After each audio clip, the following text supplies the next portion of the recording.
Ya, halo, Soniwell di sini dari Kendara. Di sini saya sudah bersama Pak Rohim, pengemudi ojek di Komplek UI ini. Saya baru aja menunjukkan cara kerja dari app Kendara ini. Nah, ada yang rider dan ada yang untuk drivernya.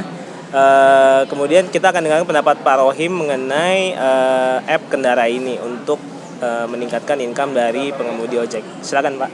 Tadi kan kita udah lihat sama-sama ya. Seperti itu. Jadi artinya orang yang ingin menggunakan ojek bisa memanggil ojek dari manapun dia berada, nggak harus ke pangkalan.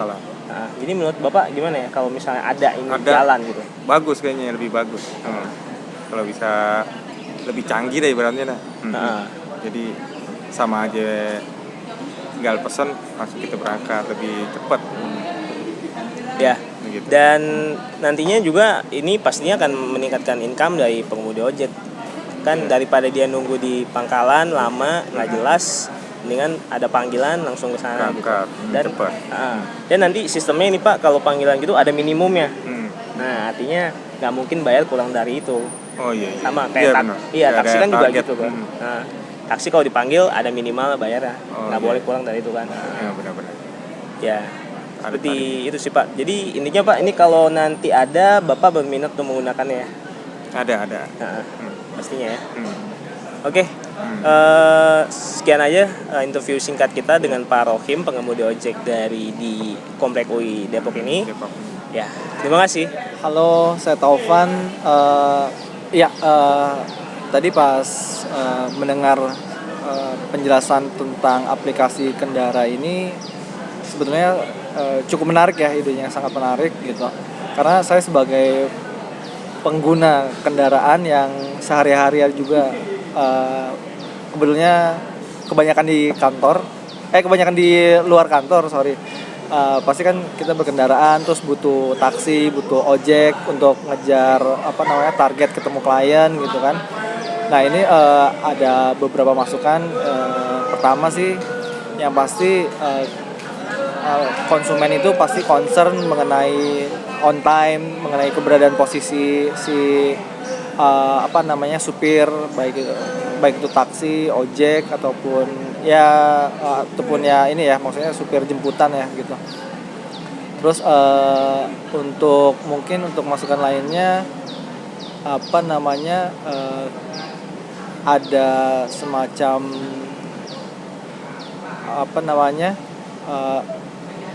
penarikan melalui kredit dan debit card tadi Son ya. Kayak gitu. Nah, itu menurut saya sih cukup bagus gitu.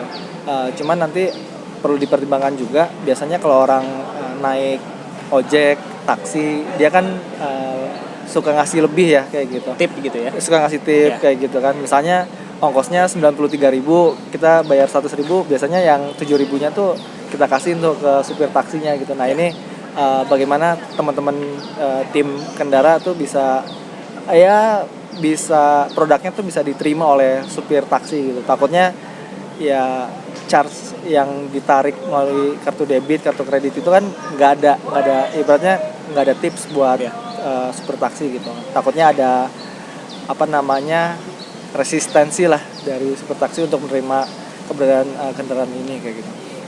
Terus apa lagi ya?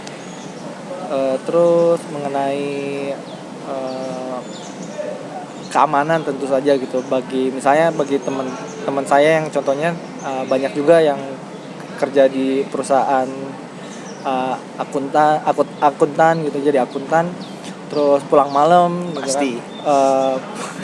Pulang malam, larut malam malah kayak gitu. Nah, dia cewek gitu ya. Apalagi cewek gitu, dia butuh keamanan gitu kan. Nah, ini mungkin salah satu yang harus difasilitasi oleh aplikasi Kendara supaya ngebuat mereka nyaman, aman, dan ya nggak bikin trauma ketika naik satu kendaraan kayak gitu sih. Ya, halo, saya Soniwell dari Kendara. Saat ini saya sedang bersama Bapak Dakun dari Taksi White House. Tadi udah sekilas saya kasih lihat tentang Kendara app. Selanjutnya kita akan mendengarkan pendapat dari Bapak Dakun ini mengenai app tersebut. Silakan Pak. Kira-kira Pak, app ini kalau misalnya nanti dipakai untuk mempertemukan pengemudi dengan penumpang, itu berarti akan lebih meningkatkan pendapatan ya sebagai meningkatkan pelayanan termasuk lah ya. Nah ya kalau menurut saya sih ya bagus-bagus aja sih, tapi ya tergantung nanti perusahaannya gimana. Cara responnya. Nah, menurut saya kalau masalah ya harga atau yang lain kan ya mungkin kalau memang saya bisa ya mungkin saya usahakan.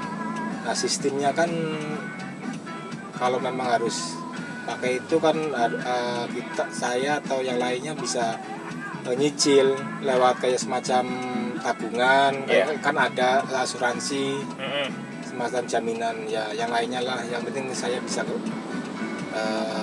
atau kejangkau.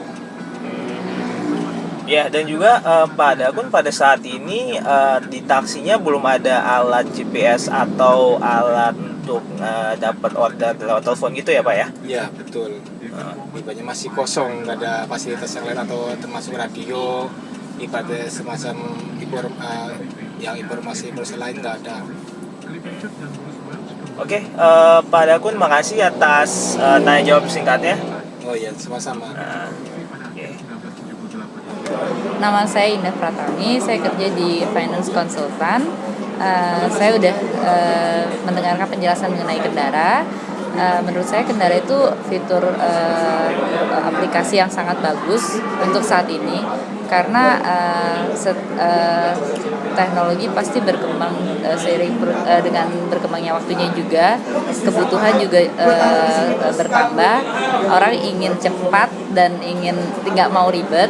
Jadi menurut saya Kendara ini cocok banget buat orang-orang yang seperti itu, yang mobilenya sangat tinggi terutama ya, membutuhkan kendaraan ataupun sebuah transportasi lah ya, untuk pindah ke satu tempat ke tempat yang lainnya gitu. Dan mungkin buat perempuan mungkin juga butuh keamanan yang lebih ya? Iya, buat keamanan lebih. Jadi nggak usah istilahnya cari-cari ke jalan luar atau bagaimana cari taksi ataupun cari kendaraan transportasi, cukup di stay di tempat itu, dia bakalan nemuin lokasi kita, karena kan ada fitur peta dan map lain sebagainya gitu. Dan juga di situ ada sistem reputasi buat pengemudinya, jadi ada rating di situnya. Kita bisa tahu driver itu mungkin dulu pernah melakukan hal yang gak enak atau gimana, sehingga kita lebih fully informed dibanding kita memberhentikan taksi begitu saja dan kita nggak tahu pengemudi itu seperti apa dulunya gitu kan ya. Yang paling penting sih enaknya tuh kalau misalnya barang kita ada ketinggalan, kita nggak perlu inget-inget oh itu tadi taksi nomor berapa atau kendaraan nomor berapa, siapa drivernya, nggak perlu inget-inget kayak gitu, karena kan semuanya udah ada recordnya di situ. Ya. Enaknya sih gitu. Terus mungkin perlu ditambah ini kali ya, fitur yang misalnya tiba-tiba taksinya nggak datang, dia cancel, mungkin tuh harus ada pemberitahuan atau fitur pemberitahuannya. Terus dari si kitanya juga, misal tiba-tiba udah dapet taksi nih yang tiba-tiba ada lewat datang, kita harus ada fitur buat ngasih taunya juga gitu. Terus kalau masalah pembayarannya tadi, virtual account itu bagus sih, ngikutin kayak misalnya ada di situs-situs luar, kayak misalnya situs-situs yang udah terkenal tuh, kita tinggal masukin nomor kartu kredit atau rekening bank, cuma tinggal di debit ataupun cuma tinggal ditarik dari kredit card kita, jadi tanpa harus bawa uang cash. Capek-capek kan kadang kita naik taksi lupa tuh bawa uang cash atau misalnya males, dan di taksi juga jarang ada mesin edisi kan di Jakarta, kecuali ada di luar kan. Itu aja. Oke, kalau gitu makasih Indah buat masukan dan opininya. Bye.